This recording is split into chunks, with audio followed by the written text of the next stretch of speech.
Hello, everyone. You're listening to the Socially Desi Show, the podcast that motivates you to live, create, and inspire. If this is your first time here, welcome.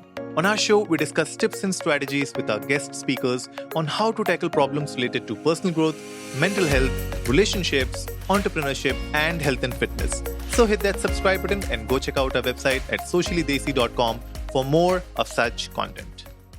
Today, I'm joined by Anshul Gupta. He is the CEO and co-founder of Yellow Class. Yellow Class is a new age fun learning platform where kids between 3 to 12 years can learn from a wide range of classes like dancing, drawing, personality development, creative writing, and so on. So, hello Anshul, welcome to the show. Hello, Anurag. I'm really glad and thank you for inviting me on the show. It's a pleasure to be hosting you on the show today, Anshul. So, how's the new year going on for Yellow Class? It's going good. I think very interesting new initiatives all lined up. So we are all very excited to see what's happening in the new year and how it all goes out. But yeah, it's an exciting year for sure. And I'm sure the Socially Desi audience is also, excited to hear more about Yellow Class and understand, the kind of business that you are getting into. So, Anshul, before we get into the talks about Yellow Class and the main topic that we have on the podcast today, why don't you tell our audience a bit about your professional journey so far? Sure. Academically speaking, I'm an engineer, an MBA. Went to Delhi College of Engineering, did my MBA from ISB Hyderabad. While I was at ISB, I thought I would probably go and become a consultant. But the funny thing that happened to me and a lot of other of my batchmates was that it was year 2009. So if you jog your memory, you will realize that was that was probably the worst year to ever graduate. Right? So true. So while we were all very excited doing our MBA, feeling we probably have kind of made it. I think the events of the year, the whole financial meltdown kind of brought us to our knees, and kind of all our old plans went to the dogs. So that is when I think a lot of new interesting stuff was happening. iPhone had come, not very long back. The whole tech space was really taking off. So that was the point where, I changed tracks, started working with a couple of startups for a short period of time, found it very exciting, and then started myself. So 2010, I kind of took the plunge and started my own venture. That was my first venture, was a B2B rewards and recognition platform. We built that business, kind of raised some money from individuals. Most of them were friends and family. We did that, built that business, kind of took our learnings, understood that, some things were working very well, other things were not. That is what you should expect, at least from the first venture. So this was that. And then, after kind of 2.5 years, we got a fairly sweet acquisition offer, and we decided to take it. We made money for our investors and for ourselves. Not a whole lot, but cool enough at that time at least. So we did that, and then I took that money and blew it off in my next venture, which was an edtech venture. And my first edtech venture, by the way. So it was again inspired by Khan Academy, Flip Classroom. So we are trying to do something interesting in the edtech space, but kind of this was a time which was practically pre-smartphone, not really pre-smartphone, but pre-ubiquitous smartphone. So the smartphone was still not with everyone. The data was very expensive. 3G also had not come out. So that was a time when we were still in the laptop and desktop economy. So that is when it refused to take off, became very, very hardware heavy, clunky. So we decided to pull the plugs on that. And then when I joined a couple of other gentlemen who were trying to do real estate tech, and the next 5 years we spent building what was called BroX and then FastFox. Got funded by very top investors.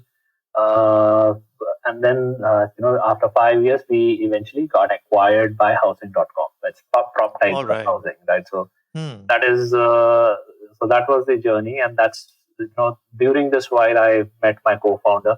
While we were doing Fast Fox, I Mm-hmm. met Arpit, who was my co-founder. He was also unfortunately for him trying to do something in real estate tech. Yeah, Okay. I say that because again, we can afford to joke on ourselves. Yeah. So, so, Yeah. so you say real estate tech is an entrepreneur's graveyard, right? Hmm. We were, Arpit and I both were trying to do something there, and eventually, once kind of we moved on, we both ended up at housing.com. And then, just we realized, after some conversations that we have to do something together. And that's how Yellow Class came into being. Interesting. And what was the inspiration? Like, you say that, okay, since real tech and real estate ed tech Hmm. is very different, right? When you Hmm. talk about real estate and you talk about ed tech. So, what was the inspiration behind starting Yellow Class? Desperation. Okay. so, so the truth is that when I and Arpit we started our venture, it was not Yellow Class. It was not the ed tech. We actually started another venture in real estate tech. We are trying to. Oh, okay. We were solving for flatmates. So you said you Hmm. can always find flats, but it's very difficult to find cool flatmates like yourself. So how do you find them, right? Rather than just asking it in your network physically. So we were trying to solve that, and I think we were doing fine. That was until COVID happened, and Oh, okay. once that happened, kind of the market vanished in front of our eyes completely, right? So and then kind of we had some capital from investors who had backed us till then, and kind of by May we realized this is not a short term thing. This is gonna we this is gonna stay. So that is True. when we kind of both Arpit and I, we started looking at other things. Interesting. Both of us are parents, so we saw this massive adoption of online learning amongst kids of all ages, right? Even young Hmm. ones. So Yeah. kind of we saw that happening, and that's how the idea of Yellow Class came. And of course, it kind of evolved over a period of time massively. But that was the starting point of Yellow Class. And I'm sure, because when I look at edtech, I see that, the likes of Byju's, Mm. right, who are focused more on online education when it comes Mm. to mainstream in-class educations. They transformed it to online. Mm. And then there are the white hat juniors of the world, which are trying to, put forward the coding aspects of Mm. teaching, Mm. right? So I guess there was a huge gap in between both of this, where I believe that Yellow Class took a very different approach. And so yeah, tell us about Yellow Class. Tell our audience about Yellow Class and what exactly is the platform and who is it for. Sure.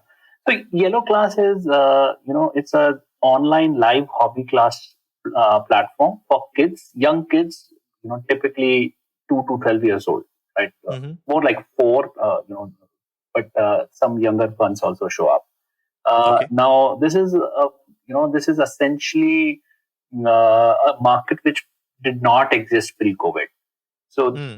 so just to give you a sense, right? So, if you would have picked a 6-year-old and asked if she or he has done a Zoom class or some kind of an, online video conferencing or any kind of an online class, the answer would have been no. Yeah. Right?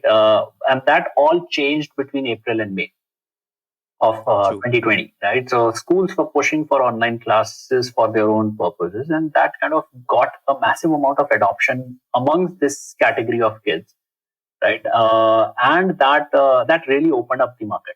So while you're right, businesses like Byju's or what say even an academy and a lot of other players are doing online, kind of existed before COVID as well because their users were online. They were Yeah. already kind of adopting to. They had adopted to so maybe a slightly lesser level, but they had adopted to the online learning piece. Hmm. But with kids, that adoption was practically zero. So it would have been very difficult for somebody to do that commercially, right, without COVID, right? At least for a wide section of different type of classes, right? So that was happening, and that is exactly what we caught on to. So Mm-hmm. that's where this market kind of came out of nowhere, and we were Right. one of the early movers within that.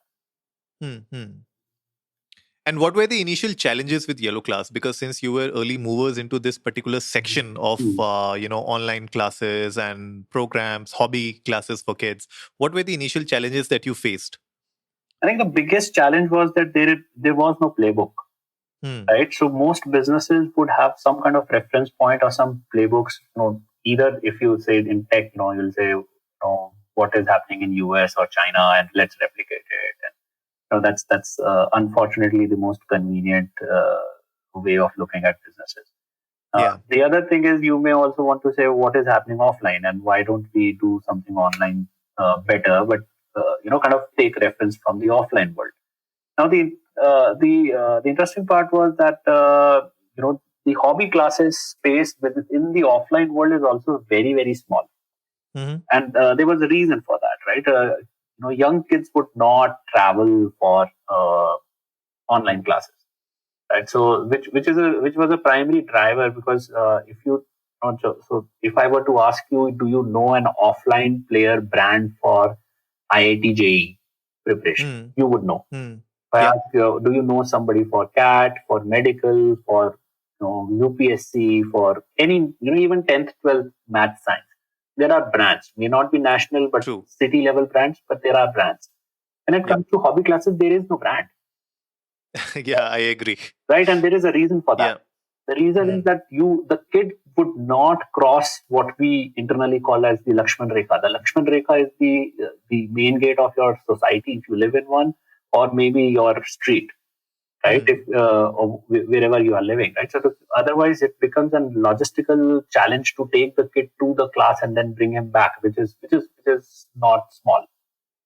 So which is the reason why these classes never took off even offline. So there were no playbook. We kind of were trying to do a lot of things by experimentation. Actually, we loved it. Kind of this Mm-hmm. really brought up the core DNA of our team, both for Mm-hmm. Arpit and myself. Kind of we love doing our experimentations, trying to figure out takeaways from that. Failing in some of them. Building on what has succeeded. So that kind of work to our strengths. Right. Right. That's interesting. And you have, I guess, more than 3 lakh learners right now on the Yeah, platform, is it? close to 3 lakh mothers are connected to Yellow Class Mm-hmm. through different social media channels, and that's how they get to know about our classes and they join our classes. Hmm. And how does it work? Like, how does it work for the parents? Like, how do they get in touch with Yellow Class? Typically, our growth happens because mothers talk about us with other mothers. Mm-hmm. So that is how we have been able to grow. Actually, mothers per se is a very very connected community, right? So Yeah. if if you're a mother of whatever, right, 2-year-old or a 8-year-old, you would be connected with a lot of other mothers on different WhatsApp groups, maybe Facebook groups and Instagram as well, right? With common objectives, which is not true for a lot of other, that not true for Hmm. fathers, I Hmm. must tell you. Yeah. Yeah. That's true. Right? So, but mothers are connected and they talk. They talk Hmm. what they like. They talk what they don't like, and which is what we that is what we leverage. We provide classes. Mothers like them. They go talk about us with the people in their circle, friends, family, and we get other kids and other more of them to join. True, true, and I see that the uptake is get it's on the rise Hmm. in the market because everyone is online right now. Hmm. And how do you look at this? How do you look at this whole market for extracurricular activities shaping up after a few months? Let's say if things get better and the vaccine works, Hmm. how do you feel the market would shape up then? See, it's interesting, and I get that question often, right? Hmm, Now hmm, here is my view. Uh, the offline hobby classes market is extremely, extremely small and insignificant. And that was so even pre-COVID. And why do I say that? Now look at the kind of classes that we are doing. Right. So we do a lot of different type of dance classes. So we want to do dance, you can do Bollywood dance, you can do Bhangra, you can do Right. ballet, you can do Hrithik Roshan dance. Right. Okay. So All right. look at the kind of the expanse of what you can do. Right? Hmm. Now, Hmm. would you find maybe a friendly housewife who is teaching you Hrithik Roshan dance in your neighborhood? No. Unlikely, right? Unlikely. Yeah. Very unlikely, right? So the market offline is largely supply driven. So there is one auntie who is teaching art, and that to a specific kind of art or drawing. Right. So if you say, can you teach me, specialty arts, maybe salt art, they are different. There are 50 different type of arts, not 50, Right. 50,000 different type of arts. Right. So can she teach you all of that? No. Right. So that is where it is essentially a supply driven market, much like a mom and pop store. So Okay. the difference is essentially the same as a mom and pop store versus an e-commerce. Then what we are offering and what the offline market is offering. Right.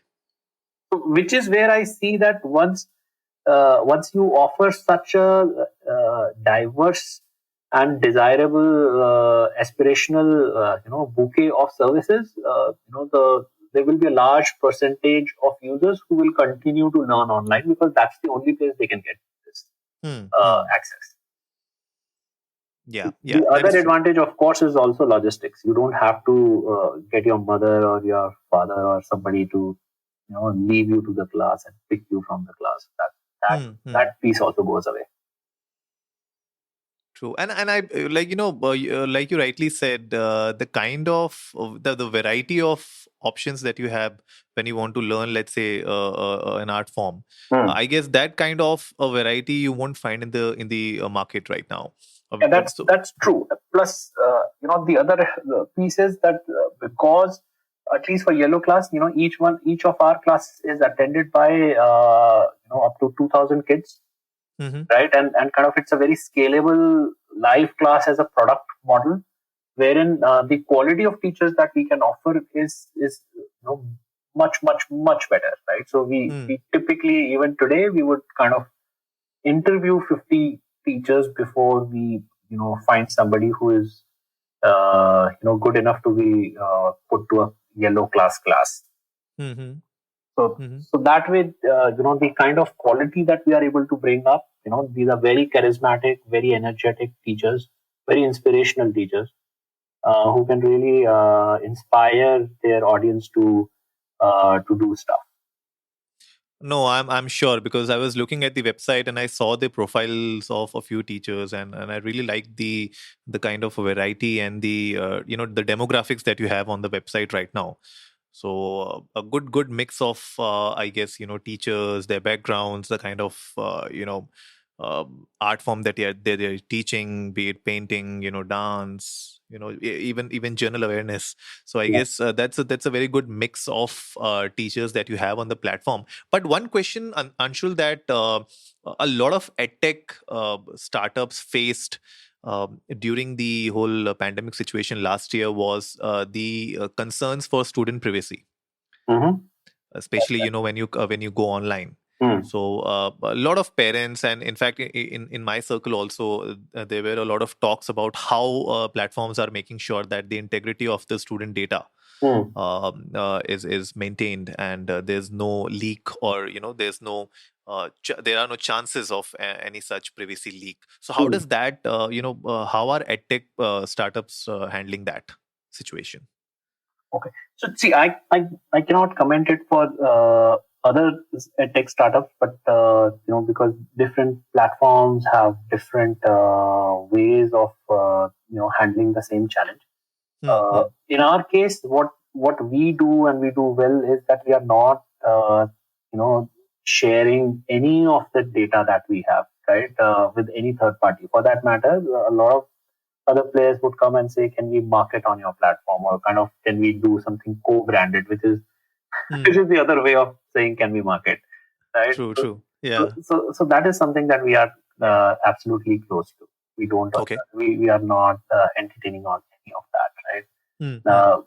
Hmm. We are following very high standards of data security and data safety protocols within our company, Hmm. so that this data is not accessible to anybody, even within the organization, outside of who all are authorized to have access to those data points.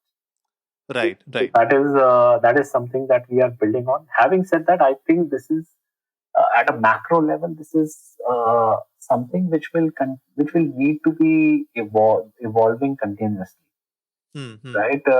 This is not kind of a open and shut thing. It will require evolution. You will face more challenges, new challenges, and companies like ourselves and others will have to address those concerns. It's pretty critical because people are quite paranoid when it comes to pets. They should be, Yeah. right? Yeah. And they are. So this only requires us to be more careful. Uh, that's where we are. True, true. And when you talk about evolution, I believe that with the recent news of Byju's almost going to acquire Akash Institute as well. Hmm. So you see that now even the hardcore online players are realizing that the offline system is not going to go away anytime soon. I mean, even though with the whole COVID situation, we saw a rise in online platforms, but I guess offline is still here to stay. And this is also evident with this current move of Byju's going to acquire Akash Institute for almost $1 billion deal. Hmm. So what's your take on this? Will people move to offline post COVID, or do you feel that there will be a balance? See, I don't think it's a either or question any which way. So let me ask Hmm. you a simple question. So post joining a social network, have you stopped meeting your friends? No, of course not. Right? So, or does that mean you do not use social media or social network? Hmm. You do both, Yeah. right? So the evolution of education is going to be very similar, right? Of course, the percentages could be different, the nature of interactions would be different and stuff. But the fact is, it is not an either or question that if it is offline, then it will not be online, or if it is online, nothing will be offline. That's the wrong way of looking at it. Hmm. Hmm. So that way, I think online education will continue to grab a lot of your timeshare, and that timeshare is only going to increase. Uh, Hmm. does not mean that offline is going to completely vanish. It will stay. In certain categories, it will stay more than other categories. But we will see how that evolves. At this point, we can only guess, but it's kind of they are going to coexist. And I guess it will be more of it'll be to do with the convenience factor. See, Like for example, if I have a chance to go and attend a particular dance class in my area, and I mm, feel that I can go and attend that physically, without there being any sort of a pandemic scare or anything, then I guess I would like to go out, and there would be those days where I won't feel like going out, and I'll be mm, like, can I do this class online? mm. So I guess that's what my take is when it comes to having a balance between offline and online. Yeah, fair point. Fair point. I think post-pandemic, a lot of people are asking these questions: will people get off Netflix and go to a cinema hall or not? Will people stop learning online and take the Hmm. offline classes or not? Right? I think I clearly believe that it is not going to be an either or question, but Mhm. still, in what shape, form, we are still to see how it evolves. Really. And talking specific about yellow class, what sort of questions do you get from parents? See, what type of questions do we get? Most common question is why is it free? Because free क्यों है? Why is it free? Right? What is the ulterior Huh. motive behind it? Right? What are you trying Yeah, to yeah. do? What's the catch? What's the catch? Right? Huh. I think that is one question we get. Mhm. We say, the idea is for us to, just take these classes to, all of people. The real reason, of course, technical, which very difficult to explain to a parent, is that we are a live class as a product. We are not a live class as a service, right? So Yeah. typically, if I had a class which was attended by 5 kids, then it is a very different kind of a ball game, because then your costs are all variable. So Yes. technically speaking, we run a practically 100% fixed cost business. Mm-hmm. It doesn't matter whether we get 500 kids in a class, or 2,000 kids, or even 10,000 kids. So even if we get 10,000 kids in a class, our cost of that class does not increase. So, which makes us more like a product company rather than a services company. And that's why we are able to do what we are doing. Interesting. So that is one question. Of course, parents have other questions, more concerning class. What can I do? Why is this? I don't have this material. How can I do this? I don't have these tools. What do I do? The timings are not matching to what I want. So these are kind of standard questions we get. We are kind of we address some of them. Others we are still trying to address. So that continues. And you also have a global presence, and I guess you have learners across more than 50 countries. What sort of dynamics do you see playing here when you go across continents when it comes to your platform? So we are not doing classes which are focused towards a certain geography.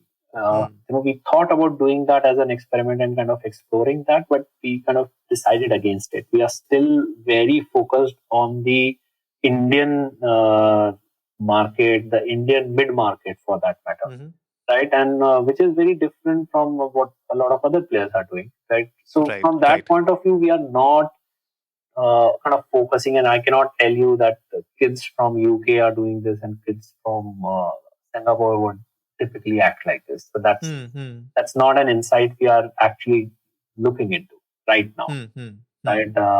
So that is true.